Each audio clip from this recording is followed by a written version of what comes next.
Joining me is award-winning actor Nicole Oliver. She's an in-demand voiceover actor and she's a producer and director. And she's back on the show to talk about her Leo Award nomination for Best Performance for Narcoleap. Welcome. Hi, nice to see you. Congratulations on your Leo Award nomination. And how does it feel? You've been nominated so many times. Oh, yeah, well, it feels awesome, especially for this project. This was started out as a labor of love with Kate Green as the writer and creator and director and producer. And Kate and I used to work together on a show called Crash Test Mommy way back in the day. That's how we met. And Kate is incredibly driven and talented and loyal, which is a really rare quality in this business. And she approached me a couple of years ago about this web series idea she had and asked if I'd be a part of it. And I said, of course. And that turned out to be Narcoleap. And we've done 2 seasons. And yes, I got nominated for my portrayal, kind of had a bit of a Freudian slip there, of the big bad mama on the show. So I'm really grateful to her for the opportunity, but for her friendship and her loyalty, that means so much. So you play the mother, Kelsey's mother, right? Yes. And you've been nominated for the episode of Sanctuary? Yes. So there were 6 episodes this season. So I was introduced in season 1. So I don't want to give away too much in case people haven't seen it, right? But basically my daughter, Kelsey, played by Chelsea Reese, I did it all for 2 seasons because their names were the same except for a K. She is special, and special in that suffers from what appears to be narcolepsy, which is you can fall asleep in an instant. But it turns out she actually has a gift. And when she is asleep, she is able to transport herself into other people's bodies and actually take over.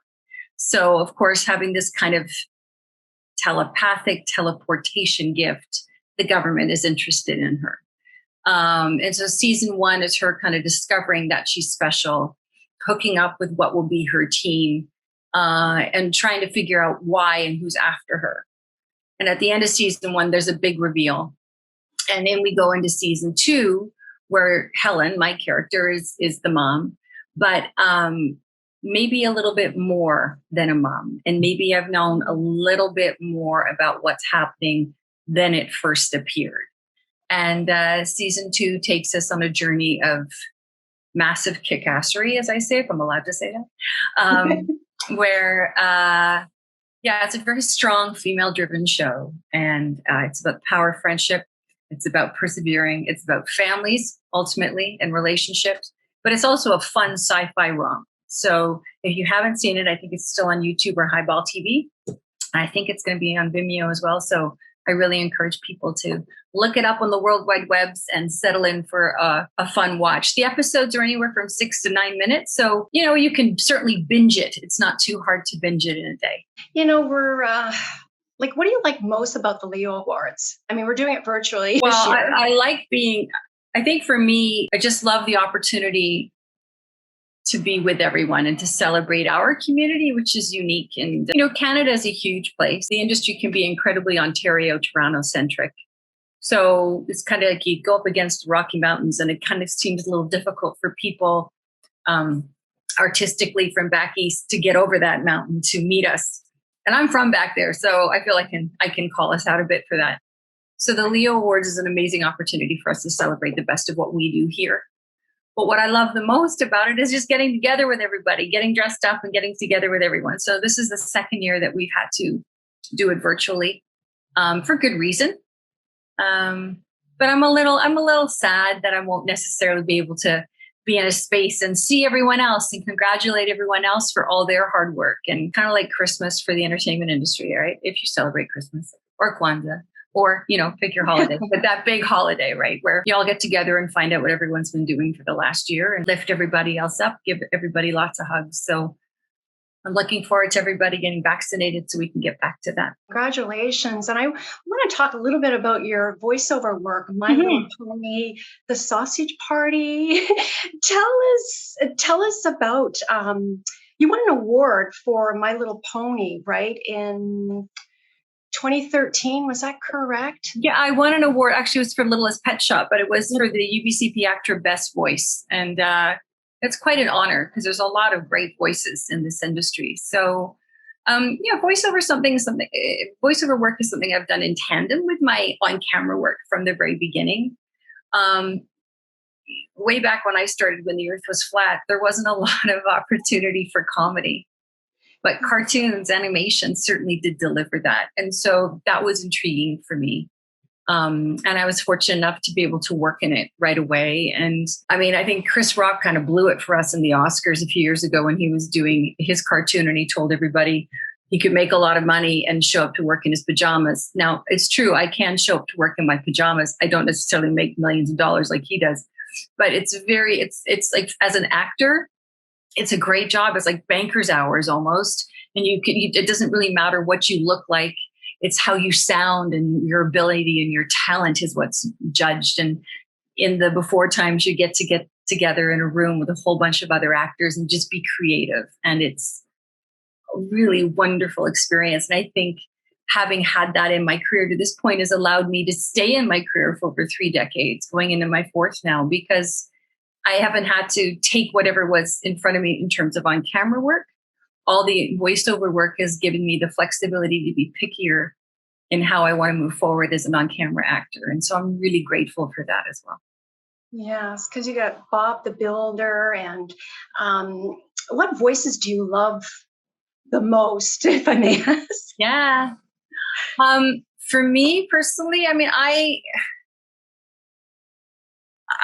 love unexpected voices, voices that are, I wanted to get into this industry because you want to do a funny voice. Everyone thinks it's about, putting on a funny voice. But the reality is, and this is just my stat, but at least 80% of what you do is using this voice, your very same voice you use all the time. And so you better like your voice if you want to get into voiceover. But I think I like the voices that are unexpected, that are playful and fun, that maybe are a little crazy and zany. But ultimately, I like any voice that's going to make people smile and laugh and kind of lift them up out of their everyday. Wonderful. And Nicole, what's next for you? Oh, goodness. Well, I'm actually on Nancy Drew. I joined the Drewniverse last year in season 2. I play Ace's mom. Ace is played by Alex Saxon. So lovely, lovely human. So maybe I'll be back for season 3. And then in terms of voiceover, I'm acting in Lego Marvel Avengers on the voice of Black Widow. So that's kind of fun. Oh my goodness. And but I'm also directing cartoons now. So I currently have 4 projects on the go that I'm voice directing for companies like DreamWorks or another company that rhymes with Ego, but I'm not supposed to say which one that would be, but they make toys. So yeah, I've got 4 projects on the go that I'm directing. I'm actually directing during the pandemic over Zoom into my studio with my actors. So that's been kind of weird, but again, really grateful that the work's been able to keep going because so many creative people have had a really tough time over the last little bit. So I've got a lot to keep me busy. But the very next thing I'm going to do is I'm actually going to take a vacation, a week off. I'm going to go to the island and I'm going to put my feet in the sand and I'm just going to read a book for a week. I haven't done that in forever. So that'll be great. And then set me up for all the amazing things I have to look forward to in 21 and 22. Yeah. Reset your batteries or recharge your batteries rather. Is there anything else you'd like to add, Nicole? Oh gosh. Anything else I'd like to add about me? No, I've talked enough about me.